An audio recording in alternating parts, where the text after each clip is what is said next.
Hi friends, আসসালামু আলাইকুম, নমস্কার। সঙ্গে কেমন আছে? আশা করছি আমাদের ব্লগ যেখান থেকে দেখছে সবাই খুব ভালো আছে আর সুস্থ আছে। আর এখন আছি কিচেনে, এখন হচ্ছে রান্না বসিয়ে দিয়েছি। এই যে মাছ ভাজা হচ্ছে,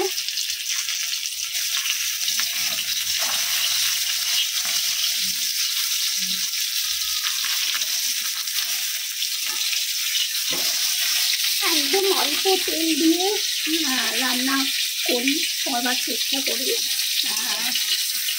কারণ আমাদের যেহেতু ডায়েটের মধ্যে আছে আর সর্ষের তেলের রান্না খাচ্ছি, খাঁটি সর্ষের তেলের রান্নাটা। তাহলে দেখাই আজকে কী রান্না করছি। নিয়ে কেটেছি, এর সাথে একটা আলু দেবো, সেটা মেয়ে খাবে, কারণ আলু না দিলে আমরা শুধু শুধু খাবো, ওকে তো মাখাতে হয় ভাতটা। তো এখানে ঝিঙে আলু দিয়ে মাছের ঝোল হবে, আর এটা রাতের ডিনার শুধু ফুলকপির একটা তরকারি হবে। আর এখানে 4 পিস মাছ নিয়েছি, এটাকেই ওই ঝিঙে দিয়ে রান্না করে নেবো। আর ভাত হয়ে গেছে, দেখুন আমি রান্নাঘরে রান্না করবার সময় এলোমেলো হয়ে যায়। এখানে ভাত হয়ে গেছে অলরেডি। ঘুরিতে বাজে হচ্ছে তোমাদের 10টা 15, আর আমি এখন সবই করে নিয়েছি, কারণ আমি এক রাশ কাচাকুচি ভিজিয়েছি। কালকে ব্লগে বলেছি যে সামনে রমজান আসছে, রমজানের প্রস্তুতিগুলো করতে হবে, মানে যত রাজ্যের কাচাকুচি এগুলো সব রমজানের আগে শেষ করে দিতে হবে, কারণ রোজার মাসে মানে রোজা করে কাছাকাছি করতে গেলে ভীষণ কষ্ট হবে। তার জন্য অনেক কাঁচা ভিজিয়েছি, এখন ডেলি কাচতে থাকবো, মানে ডেলি কাচাকুচি থাকবে। মাম্মামকে খাইয়ে দিয়েছি, মাম্মা মেয়েছে। মাম্মা হাই বলো, হাই বলো, আসসালামু আলাইকুম। এই এই মানে এখন ফোন দেখতে ব্যস্ত। তো চলো সঙ্গে থাকো, ওর বাবাও গেছে আজকে মাপের একটা কাজে। এই যে ঝিঙে দিয়ে টমেটো দিয়ে হালকা মশলা দিয়ে একটা পাতলা ঝোল করবো। দেখো রান্না করতে করতে মানে একটা তরকারি করে আর আমি চলে গেছিলাম কাচাকুচি করতে। তোমাদের বললাম না যে রমজান মাস আসছে, কাচাকুচি করে নিচ্ছি। তো এক রাশ মানে মেয়ের জামা, বাপরে কি রোদ্দুর, মেয়ের জামা, ওর বাবার জামা, সমস্ত কিছু কেচেছি। এখন এটা মেলতে এসেছি, আর মেয়েটাকে আনি এখন উপরে, মেলে মেয়েটা ঘুমিয়ে পড়বে। আর দেখো এখন কাচাকুচি করে ছাদে এলাম, আর আজকে অনেক কাচাকুচি করেছি। আমার মেয়ের জামা কাপড়, আমাদের বিছানার চাদর বড় বড়। আর তার আগে একটা কথা বলি, আমি যে এখন ভয়েস দিচ্ছি, মানে সকালবেলা ভয়েস দিচ্ছি, মানে আমার ভয়েসটা একটু অন্যরকম লাগছে, আর যদিও বা একটু ঠান্ডা লেগেছে, তো তার জন্য গলাটার একটু পার্থক্য হচ্ছে, তোমরা প্লিজ মানিয়ে নিও। আর এবারে দেখো স্নান টান করে এসেছি, আর যে মেয়ের এক গাদা জামা, আমাদের বিছানার চাদর, বালিশের ওয়ার, তারপর আমার জামা মানে ঘরে পরার নাইটি টাইটি সমস্ত কিছু ধুয়ে দিয়েছি। তো এখানে দুটো চাদর রোদ্দুরে মেলে দিলাম, আর এই সাদা চাদরটাতে না উজালা দিয়েছি। তো ভাবলাম যে এই সাদা চাদরটা সিঁড়িঘরে মেলবো, নইলে উজালার কালারটা ডিসকালার হয়ে যাবে। আর জামা কাপড় সমস্ত মেলে দিয়েছি, এই যে দেখো মানে চাদর টাদর মেলা হয়ে গেছে। এবারে এই যে কালকে ওর বাবার কিছু জামা কাপড় কেচেছিলেন, সেগুলোকে এখন নিচে নিয়ে চলে যাচ্ছি। মাম্মাম চলে এসো, এসো এসো এসো, চলো। প্রচন্ড ওদিকে ফুলকপি রান্নাও হয়ে গেছে, আমি কাপড় জামা শুকাতে নিয়ে এসে এই রান্নাটা বসালাম। তারপর মেয়েকে স্নান করাবো এখন, তারপর তাকে খাইয়ে দেবো। এখন আমার মাম্মাম কি দিয়ে ভাত খাচ্ছে? মাম্মাম এখন ভাত খাচ্ছে ঝিঙে আলু দিয়ে মাছের ঝোল। এই মাম্মাম, এই ওই দেখো বাবা কোথায় যাচ্ছে, বলো কোথায় যাচ্ছ? আমি গাধু করতে যাবো মা। হ্যাঁ গাধু করে নিয়ে খাওয়া দাওয়া হবে। তুমি খেয়ে নাও। আচ্ছা তুমি এটা কি মা, এটা কি বলে দাও, এটা কি, এটা কি, এটা না, এটা কি, হ্যাঁ এটা ফিশ, ভুলে গেছো তুমি? হ্যাঁ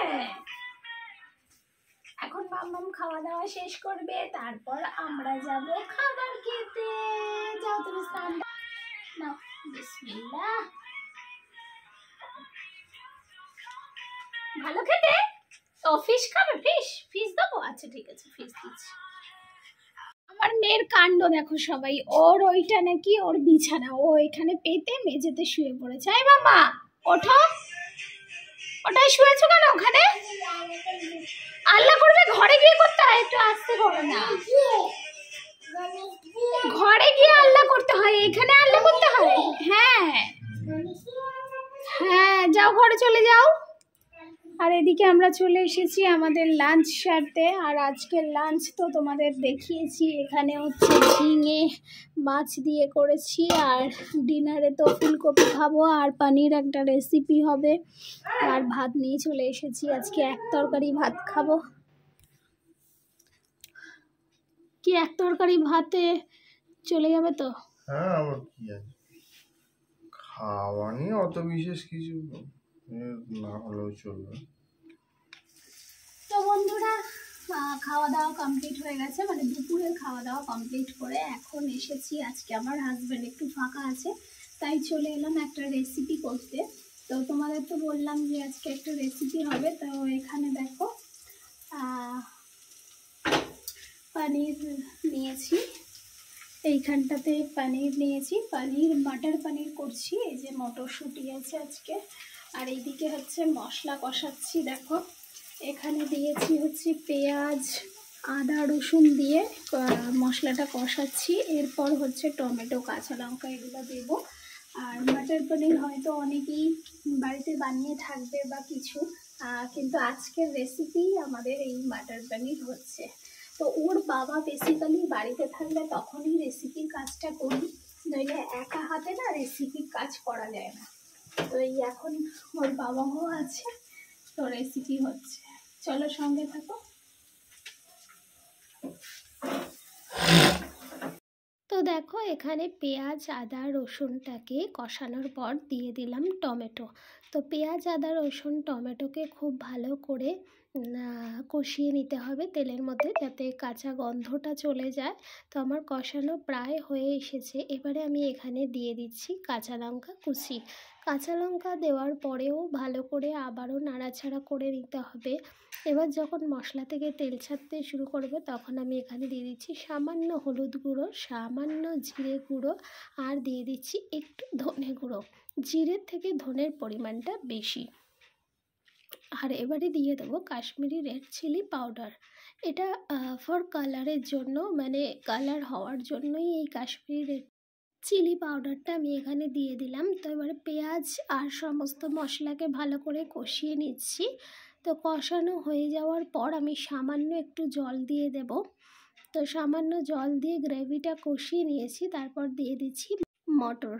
যেহেতু মটর পনির রেসিপি, সেহেতু মানে মটরের ভাগটা কিন্তু বেশি রাখতে হবে। এবার যখন এই রকম তেল ছাড়তে শুরু করে দেবে, তখন আমি এখানে দিয়েছি সামান্য পরিমাণে জল। ও এখানে একটা জিনিস মিস্টেক হয়েছে, সেটা হচ্ছে এখানে একটু কাজু বাদামের পেস্ট দেওয়া হয়েছিল মশলা কষানোর সময়। আর এখন উপর থেকে দিয়ে দিলাম কসুরি মেথি আর চিনি। এইবারে কাঁচা পনিরগুলো আমি উপর থেকে দিয়ে দিলাম। তোমাদের একটাই রিকোয়েস্ট করব, একবার হলেও এই রেসিপিটা ট্রাই করো, আশা করছি সব ভালো লাগবে তোমাদের। শেষে ধনেপাতা আর সামান্য একটু গরম মশলা দিয়ে নামিয়ে নিতে হবে।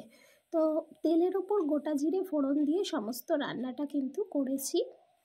কি খাচ্ছ? কি খাচ্ছ মামা? বাটিতে খাবে? এখন তুমি কি খাচ্ছ? এটা বাটি আনবো? ও মাই গড, বাটি আনবো?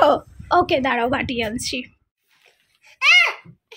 তো বন্ধুরা, দোকান থেকে তো অনেকক্ষণই ফিরেছি, এসে অনেকগুলো কাজ করলাম। সেটা হচ্ছে কি, এই যা জামা কাপড় চাদর টাদর ধুয়েছিলাম সেগুলো এখন ভাঁজ করে নিয়েছি, মেয়েরও জামা কাপড় ভাঁজ করে তুলে দিয়েছি। আর এখন হচ্ছে এই যে ব্যাগ গোছাচ্ছি, বাপের বাড়ি যাওয়ার প্রস্তুতি হচ্ছে। তো এখন মেয়ের কিছু জিনিস নিয়েছি, আর আমার তো তেমন বিশেষ কিছু নিয়ে যেতে হয় না। ও যেহেতু যাবে, ওর সাথে ওর জামা কাপড়, ওর ওষুধপত্র, ক্রিম, হ্যানা ত্যানা সব কিছু গুছিয়ে নেব। আর কেন যাচ্ছি সেটা কিন্তু আজকের ব্লগে আর বলছি না, সেটা কালকের ব্লগে তোমরা দেখতে পাবে যে কেন বাপের বাড়ি যাচ্ছি। তো এই যে বাপের বাড়ি যাওয়ার প্রস্তুতি শুরু হয়ে গেছে, তো এখন এইসব কাজকর্ম করব, তারপর ডিনারে জোগাড় করতে যাবো, তারপর বিছানা করে তাড়াতাড়ি শোয়ার চেষ্টা করব। জানি না কত দূর কী হবে।